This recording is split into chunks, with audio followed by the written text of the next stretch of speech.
সুপ্রিয় শিক্ষার্থী, আশা করি তোমরা সবাই ভালো আছো, সুস্থ আছো এবং নিরাপদে আছো। অনলাইন ক্লাসে তোমাদের সবাইকে স্বাগত জানাচ্ছি। আমি আইনুন নাহার, প্রভাষক, Lakers public school and college, Rangamati. সুপ্রিয় শিক্ষার্থী, আজ আমরা ব্যবসা উদ্যোগ বিষয়ে পঞ্চম অধ্যায় ব্যবসায়ের আইনগত দিক নিয়ে আলোচনা করব। ব্যবসায়ের আইনগত দিক এই অধ্যায়টি পড়ার আগে তোমরা তোমাদের বইয়ে মেইন বইটা নিয়ে একটু বসবে, কারণ এই অধ্যায়টা একটু তুলনামূলকভাবে আইনগত বিভিন্ন দিক তুলে ধরা হয় বলে এই অধ্যায়টা একটু জটিল। তো তোমরা তোমাদের নিজেদের পাঠ্য বইটা খুলবে এবং আমি যা বলছি সেগুলো একটু মন দিয়ে শুনবে। সুপ্রিয় শিক্ষার্থী, ব্যবসায়ের আইনগত দিক, আমরা যে বলছি ব্যবসায়ের আইনগত দিক, এই ব্যবসায়ের আইনগত দিক বলতে আসলে কি বোঝায়? ব্যবসা করার জন্য কি আমাদের আইনের কোনো সহায়তার প্রয়োজন আছে? হ্যাঁ, অবশ্যই ব্যবসা করার জন্য আমাদের আইনগত সহায়তার প্রয়োজন আছে। ব্যবসার জন্য আমাদের আইনের বিভিন্ন ধারার প্রয়োগ আমরা দেখি।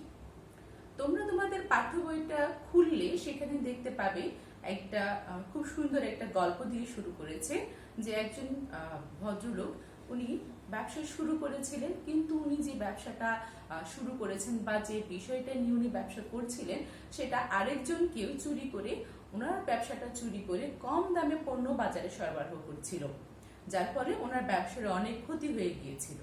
যেহেতু ওনার ব্যবসায়ের যে কপিরাইট নিবন্ধনটা, কপিরাইট সম্পর্কে আমি তোমাদেরকে পরে বলবো, যে কপিরাইট যে নিবন্ধন সেটি করা ছিল না বলে উনি কিন্তু ব্যবসায় থেকে কোনো আইনগত দিক থেকে কোনো সুযোগ সুবিধা উনি লাভ করতে পারে নাই। এই গল্পটা দিয়েই তোমাদের ব্যবসায়ের আইনগত দিকটা শুরু করেছে। তো ব্যবসায়ের আইনগত দিক বলতে আমরা কি বুঝি?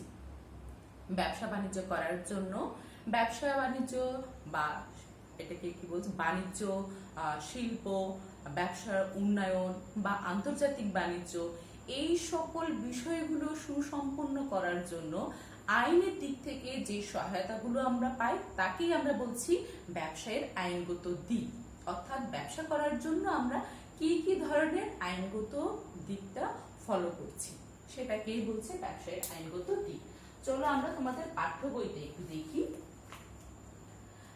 পাঠ্য বইয়ে বলছে যে আমরা ব্যবসায়ের আইনগত দিক সম্পর্কে পড়লাম, যে এই ব্যবসার আইনগত দিকে তাহলে আমরা কোন কোন ধরনের আইনগুলো পাই। আমরা বাণিজ্যিক শিল্প আইন, বাণিজ্যিক আইন, ফৌজদারি আইন এবং আন্তর্জাতিক আইন, এই ধরনের আইনগুলো আমরা সাধারণত ব্যবসার আইনগত দিকে পাই। তো বাণিজ্যিক আইন বলছে আসলে ব্যবসা করার জন্য পণ্য দ্রব্য বন্টন সংক্রান্ত যে সকল আইনগুলো আমরা প্রয়োগ করে থাকি সেগুলোকে বলছে। আর শিল্প আইন বলছে যে শিল্প আইনের আওতায় পণ্য উৎপাদন থেকে শুরু করে বন্টন সংক্রান্ত যেই সকল আইনগত দিক বা আইনের যে সহায়তাগুলো প্রয়োজন সেটাই এখানে বর্ণনা করা আছে। আর ফৌজদারি আইন বলছে যে ব্যবসার উন্নয়নের জন্য যে আইনগুলোর প্রয়োগ করা হয় সেটাকে আমরা ফৌজদারি আইন বলছি। আর আন্তর্জাতিক আইন, একটা দেশের সাথে যেহেতু এখন ব্যবসা বাণিজ্যটা আন্তর্জাতিক পর্যায়ে চলে গেছে, সেই জন্য এক দেশ থেকে পণ্য অন্য দেশে পাঠানো বা অন্য দেশে বিক্রি করার জন্য যে শুল্ক বা বৈদেশিক মুদ্রা, অন্য সকল যে সকল জিনিসগুলোর প্রয়োজন হয় সেগুলোকেই আমরা আন্তর্জাতিক আইনের মধ্যে ফেলছি। তো সুপ্রিয় শিক্ষার্থী, আমরা দেখি যে ব্যবসায়ের আইনগত দিকে প্রথম কোন আইনটা আমরা প্রয়োগ করি। আমরা সর্বপ্রথম যে আইনটা পাই সেটা হচ্ছে লাইসেন্স। লাইসেন্স এই শব্দটার সাথে তোমরা কম বেশি সবাই পরিচিত। লাইসেন্স এই শব্দটার সাথে তোমরা কম বেশি সবাই পরিচিত, কারণ তোমরা বিভিন্ন সময়ে বিভিন্ন জায়গায় এই শব্দটা শুনতে পাও। দেখো, যখন একটা গাড়ি আমরা রাস্তায় নতুন করে বের করি তখনই কিন্তু আমরা বলি যে গাড়িটার লাইসেন্স আছে। তো লাইসেন্স মানে কি? লাইসেন্স হচ্ছে একটা বৈধতা। কিসের বৈধতা?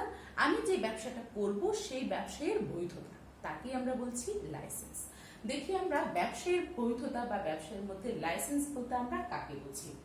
লাইসেন্স বলতে ব্যবসায় শুরু করার পূর্বে সংশ্লিষ্ট কর্তৃপক্ষের কাছ থেকে অনুমোদন বা নিবন্ধনকে লাইসেন্স বলে। কি বলছে? ব্যবসা শুরু করার পূর্বে, অর্থাৎ আমরা যখন ব্যবসাটা শুরু করব তার আগে যে সংশ্লিষ্ট যে কর্তৃপক্ষ আছে তার কাছ থেকে যে অনুমোদন বা নিবন্ধন আমরা গ্রহণ করব তাকে আমরা বলছি লাইসেন্স। এখন ব্যবসা তো আমাদের অনেক প্রকারেরই আছে, এক মালিকানা ব্যবসায়, অংশীদারি ব্যবসায়, যৌথ মূলধনী ব্যবসায়। এখন সব ব্যবসায়ের জন্য কি আমাদের লাইসেন্স নিতে হবে? উত্তরটা হচ্ছে হ্যাঁ, সকল ব্যবসায়ের জন্যই আমাদের লাইসেন্স নিতে হয়। তাহলে খুব স্বাভাবিকভাবেই বলতে পারো যে এক মালিকানা ব্যবসায়ের জন্য কি লাইসেন্স লাগবে? এক মালিকানা ব্যবসা তো আমি মূলধন দিলাম, ব্যবসা করলাম, শুরু করলাম, হয়ে গেল এক মালিকানা ব্যবসা। ব্যাপারটা হয়তো সেরকমই, কিন্তু এক মালিকানা ব্যবসার ক্ষেত্রেও আমরা লাইসেন্স নিব। কেন নিব? কারণ লাইসেন্সের মাধ্যমে আমার ওই ব্যবসায়ের বৈধতা প্রকাশ পায়। আমি যে একটা বৈধ ব্যবসা করছি সেটার স্বীকৃতি স্বরূপ আমাকে অবশ্যই লাইসেন্স নিতে হবে। যে আমাকে যদি এরকম একটা অদ্ভুত পরিস্থিতির সৃষ্টি হয় যে কেউ যদি আমার প্রতিষ্ঠানের বিরুদ্ধে বলে যে আমি ওই ব্যবসাটা অবৈধভাবে করছি বা অবৈধ ব্যবসার সাথে লিপ্ত হচ্ছি, তখন কিন্তু আইন আমাকে ছাড়বে না।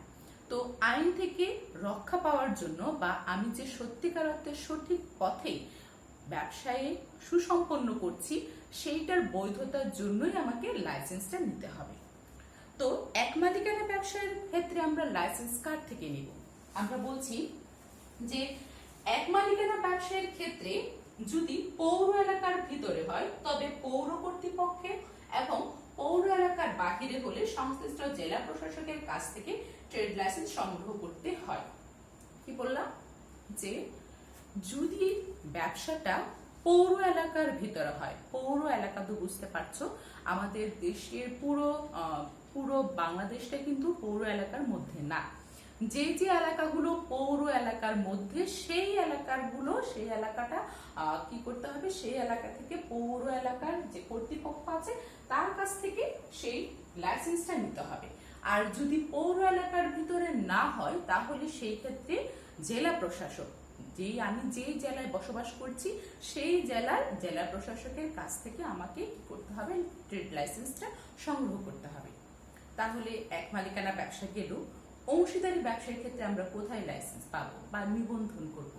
আমি যখন অংশীদারি ব্যবসা তোমাদেরকে পড়িয়েছিলাম তখন বলেছিলাম যে অংশীদারি ব্যবসায় নিবন্ধন বাধ্যতামূলক না, তবে নিবন্ধনকৃত প্রতিষ্ঠান অনিবন্ধনকৃত প্রতিষ্ঠানের চেয়ে অনেক বেশি সুযোগ সুবিধা ভোগ করে, সেই জন্য অবশ্যই ব্যবসাটা নিবন্ধন করা প্রয়োজন।